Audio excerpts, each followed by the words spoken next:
పత్రికా మీడియా మిత్రులకు నమస్కారం. ఈరోజు తెలంగాణ రాష్ట్రంలో రైతు పరిస్థితి చూస్తే చాలా దయనీయంగా మారింది. ఈ కాంగ్రెస్ పార్టీ ప్రభుత్వ హయాంలో కేసీఆర్ గారు 9.5 ఏళ్ల పరిపాలనలో రైతులకు అన్ని విధాలుగా ఆదుకోవడం జరిగింది.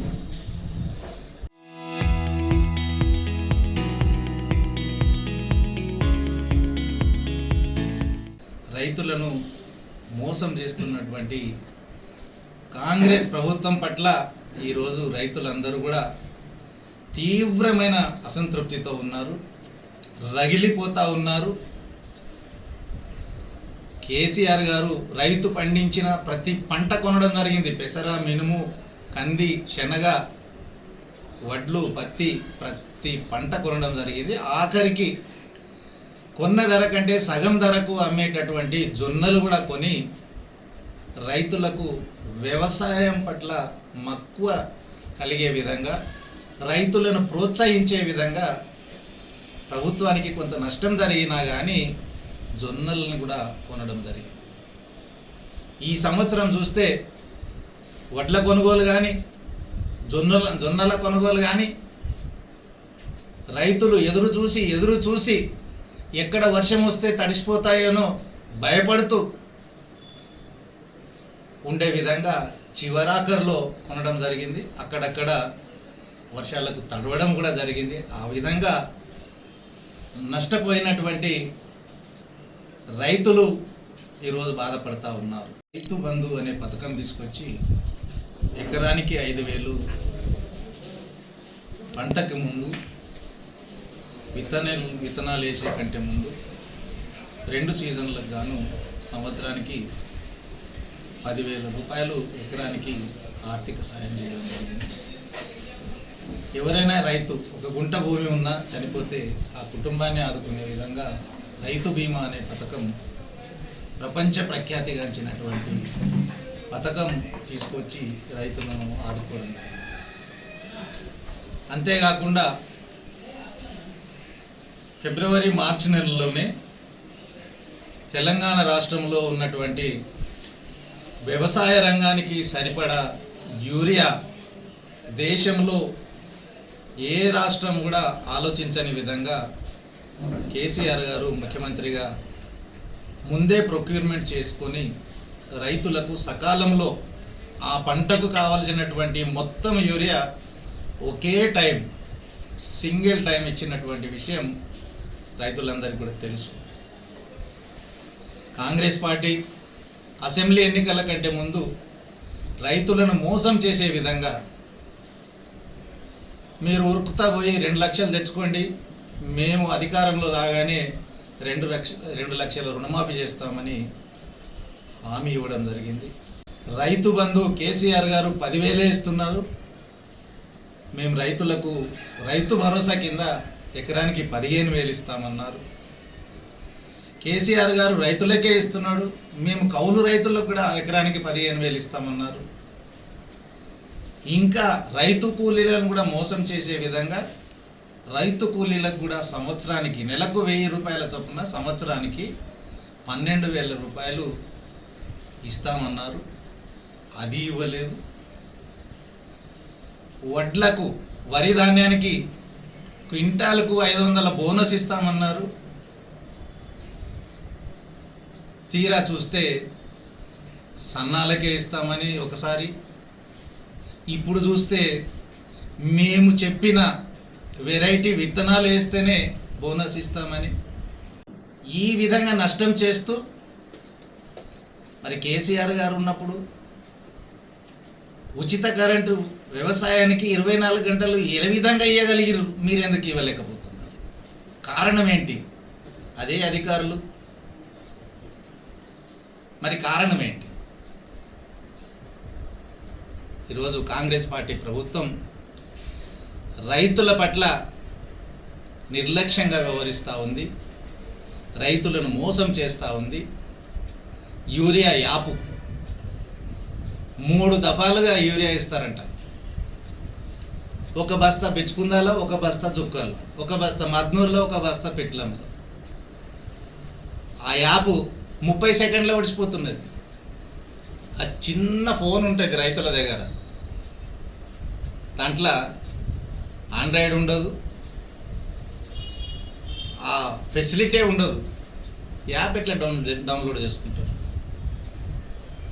ఇదేదో యాప్ పెట్టిరంట అని పిల్లల దగ్గరనో మీలాంటి తెలిసిన వాళ్ళ దగ్గరనో పోయి చూస్తే ఆయన వచ్చి మాట్లాడే వరకే ఆ 30 సెకండ్లు ఒడిచిపోతుంది, యాప్ అయిపోతుంది, స్టాక్ అయిపోతుంది.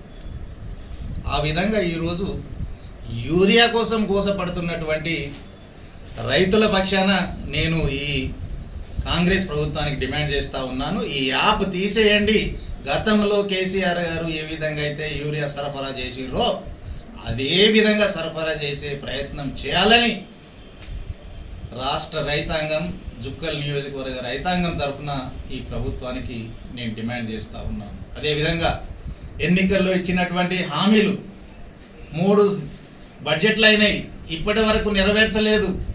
రైతు బంధు ఎగ్గొట్టిర్రు, కౌలు రైతులకు రైతు భరోసా ఇవ్వలేదు, వ్యవసాయ కూలీలకు 12,000 ఇవ్వలేదు. అవన్నీ కూడా కనీసం ఈ సీజన్ కన్నా ఇవ్వండి. మొన్న యాసంగి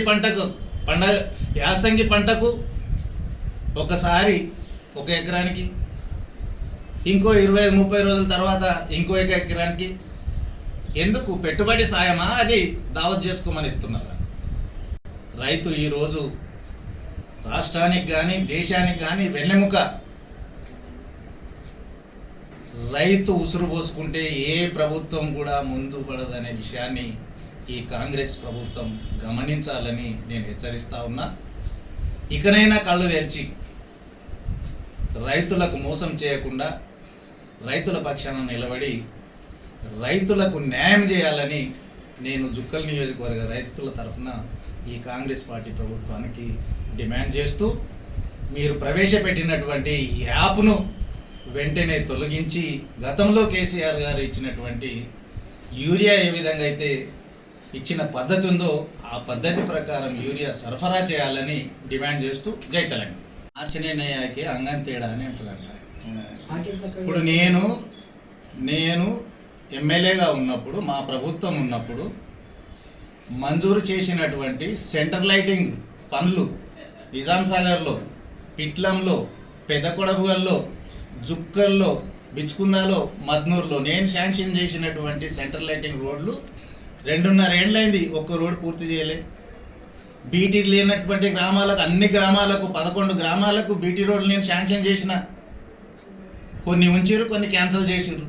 బ్రిడ్జ్లు శాంక్షన్ చేసిన, అంతాపూర్ దగ్గర బ్రిడ్జ్ శాంక్షన్ చేసిన, భోజగాంకు బ్రిడ్జ్ శాంక్షన్ చేసిన, మాదనిప్పగా బ్రిడ్జ్ శాంక్షన్ చేసిన, ఈడ చిన్నదడిగి దగ్గర బ్రిడ్జ్ శాంక్షన్ చేసిన, అక్కడ గుంకూర్లో బ్రిడ్జ్ శాంక్షన్ చేసిన, సింగితంలకు బ్రిడ్జ్ శాంక్షన్ చేసిన. ఆ బ్రిడ్జ్ సంగతి ఏంది? ఒక్క బ్రిడ్జ్ కూడా ప్రోగ్రెస్లో లేదు. ఈరోజు జుక్కల్ చౌరస్తా నుండి మమదాబాద్ తండా వరకు ఆ రోడ్డు గీకి పెట్టిర్రు. ఆ దుమ్ముతోని అక్కడ మమదాబాద్ తండాలో ఆ స్కూల్ పక్కన ఉన్నటువంటి రోడ్డు పక్కన ఉన్నటువంటి స్కూల్లో విద్యార్థులు చదువుతారు, వారి ఊపిరితిత్తులు పోతున్నాయి. ఆలోచన ఉందా? పెద్ద గుల్లా నుండి తండా వరకు, తండా వరకు రోడ్ సంగతి ఏమైంది? మరి జుక్కల్లో చేసినటువంటి రోడ్డు దోసపల్లి దాకా ఎందుకు చేస్తలేరు? నేను చింతలవాడికి రోడ్ శాంక్షన్ చేసిన, ఎందుకు చేస్తలేరు? ఎన్నికల కంటే ముందు చింతలవాడిలో బురదలో నిలబడి ఫోటోలకు పోజ్ ఇచ్చి రోడ్ అయితే లేదు. 2.5 సంవత్సరాలు అయింది, సోయి లేదా? ఎందుకు చేస్తలేడు? అంటే గత ప్రభుత్వం మీద బురద చల్లడం, గత ఎమ్మెల్యే మీద బురద చల్లడం. మీరు ఏం మాటలు ఇచ్చిర్రు? ఎస్సీలకు మోసం చేసిర్రు, ఎస్టీలకు మోసం చేసిర్రు. ఎస్సీల రిజర్వేషన్ 18% పెంచుతామన్నారు. ఎస్టీల రిజర్వేషన్ మేము 6 నుంచి 10కి పెంచితే మేము 12కి పెంచుతామన్నారు. ప్రొక్యూర్మెంట్లో 18%, 12% ఇస్తామన్నారు ఎస్సీ ఎస్టీలకు. ప్రతి మండలంలో ఎస్సీలకు ఎస్టీలకు ఒక గురుకుల పాఠశాల పెడతామన్నారు. 10వ తరగతి పాస్ అయితే ఎస్సీ ఎస్టీ విద్యార్థులకు 10,000, డిగ్రీ పాస్ అయితే 25,000, పీజీ పాస్ అయితే 1,00,000, పిహెచ్డి ఎంఫిల్ పూర్తి చేస్తే 5 లక్షలు ఇస్తామన్నారు. ఏ ఒక్కరికైనా ఇచ్చిరా? 3 బడ్జెట్లు అయింది. ఎస్సీలకు 3 కార్పొరేషన్లు పెట్టి ప్రతి ఏడాది బడ్జెట్లో 750 కోట్ల రూపాయలు కేటాయిస్తామన్నారు. ఎస్టీలకు ప్రతి 3 కార్పొరేషన్లు పెట్టి, కొత్త కార్పొరేషన్లు పెట్టి బడ్జెట్లో ప్రతి కార్పొరేషన్కు 500 కోట్లు పెడతామన్నారు. పెట్టిరా? ఈ విధంగా రైతులను మోసం చేసిర్రు, ఎస్సీలను మోసం చేసిర్రు, ఎస్టీలను మోసం చేసిర్రు. పైపెచ్చు మీరు చెయ్యక మేము చేస్తలేము. మీరు ఏం చేస్తున్నారో చెప్పుకోండి. మేము చేసినవి చెప్పుకోవాలంటే ఒక నెల పడుతుంది. మీరు ఈ 2.5 ఏళ్లలో ఏం చేసిరో చెప్పండి. ఎటుపోయినాయి మీ మండలానికి ఒక ఇంటర్నేషనల్ స్కూల్? ఎటుపోయినాయి? మేము చేసినటువంటి మన ఊరు మన బడి పనులకు బిల్లులు ఇచ్చే దిక్కు లేదు మీకు. ఇక మా మీద బురద చల్లుతారా? ఏం ఉద్ధరించారు? ఈరోజు ఆ మైనారిటీ రెసిడెన్షియల్ స్కూల్లో ఒక లెక్చరర్ను రిమూవ్ చేపిస్తారు. ఎందుకు? వాళ్ళ ఇంట్లో నేను కిరాయి ఉంటున్నాను. కక్ష సాధింపు. నేను హాస్పిటల్ బిల్డింగ్స్ బిచ్చుకుందల్లా కట్టించిన, జుక్కల్లా కట్టించిన, అవుట్ సోర్సింగ్ కింద అక్కడ ఒక 10 ఇక్కడ 12 మందిని పెట్టించిన. ఈ కాంగ్రెస్ ప్రభుత్వం రాగానే మేము పెట్టించిన వాళ్ళని తీసేసారు, వాళ్ళు పెట్టుకున్నారు. మీకు చేతనైతే ఇంకో 10 స్టాఫ్ పెంచండి, మీ వాళ్ళని పెట్టుకోండి. మా వాళ్ళని తీసే హక్కు ఎక్కడిది? కక్ష సాధింపు. ఈరోజు బీఆర్ఎస్ పార్టీ కార్యకర్తల మీద అక్రమ కేసులు పెడుతున్నారు, అనేక విధాలుగా వేధిస్తున్నారు. నేను కాంగ్రెస్ పార్టీ నాయకులను కూడా హెచ్చరిస్తూ ఉన్నా. ఈరోజు మీరు ఏదైతే చేస్తున్నారో ఇంకో 2.5 ఏళ్ళే ఉంటారు మీరు. మేము వచ్చిన తర్వాత 15 ఏళ్ళు ఉంటాం. 3 రెట్లు ఈ టర్మ్లో ఏం జరిగిందో దీనికి మీరు 3 రెట్లు అనుభవించాల్సి వస్తుందనే విషయాన్ని కూడా కాంగ్రెస్ పార్టీ నాయకులకు హెచ్చరిస్తూ, ఇకనైనా మా గురించి మాట్లాడు మానేసి మీరు ఏం చేయాలనో అది చేయండి. అంతేగాని మా మీద బురద చల్లే ప్రయత్నం చేస్తే ప్రజలు గమనిస్తూ ఉన్నారు. నా హయాంలో ఈ నియోజకవర్గం ఎట్లా ఉందో, ఈ 2.5 ఏళ్లలో ఏ విధంగా ఉందో ప్రజలు అనుభవిస్తూ ఉన్నారు, గమనిస్తూ ఉన్నారు. అవకాశం వచ్చినప్పుడు దానికి ఏం చేయాలనో అది ప్రజలు చేసి చూపిస్తారనే విషయాన్ని ఈ సందర్భంగా మనం చేస్తాం.